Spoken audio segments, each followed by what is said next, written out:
Here's a question. Are video games a sport? I'd like to say a sport is something in which skill separates you from everybody else. And they want Phoenix in this turret. Oh boy. He's pretty strong though. What's he gonna do?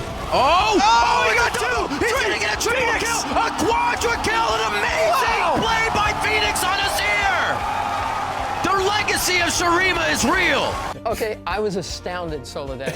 I was astounded by that story. I had zero knowledge of the fact that this exists. You didn't know there were cyber athletes? My hand to God, I didn't know there were but my issue is it's still not a sport. It's a game. You follow me what I'm saying here, Bernie? I do. With respect, I think the question, is this a sport or not, is just the stupidest question in the context of this industry, because I think arguing about whether something is a sport or not ultimately comes down to whether you think it's cool and whether you think it belongs in the cool kids club. So do you think these guys are, like, you're ripped and good looking and 6'8" and playing the NBA, not to stereotype, but that's not most of the video gamers I know. Is this count as a sport? How many video gamers do you know, Colin? I know a few of them, and Gordon Hayward's the most ripped out of all of them. Does this count as a sport? Do you consider yourself an athlete? I'd not compare myself to like Kobe Bryant or Calvin Johnson or anybody like that. We're not in that league, but we definitely have something that takes an equal amount of time and practice and skill for sure.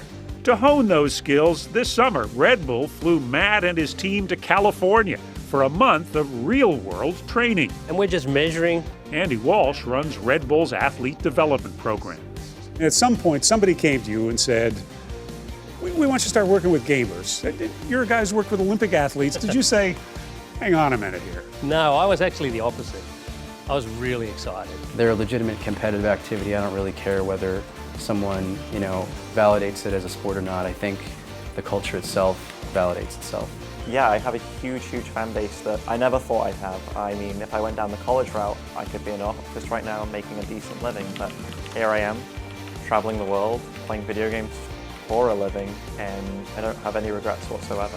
Why are esports games compelling? What's important about them? When you boil it down to the essence, you take away the number of zeros on the check, and you take away how great the stage lights were, and you take away the fact that this guy has 100,000 fans and this other guy only has 11,000 fans.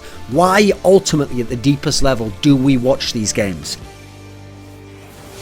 Even though I only have a mat on the floor, I think he's in the bed. Oh, Faker may be in trouble here. Deathmark tries to clean it up for Ryu. Oh, look at the cleanse, look at the moves. Faker, what was that? These guys have taken journeys in their life to become pro athletes for something that's not really a traditionally accepted career path, yet these guys are doing it and they're living it. And so to get that kind of validation, confirmation that this is the real deal has been exciting for our fans. We're the Michael Jordans of the video games that we play, and it really just comes down to day in, day out, we're sitting here playing this game 12 hours a day, 7 days a week on end, and I'm just going to put more time into it, and I'm just going to be a better player because of it.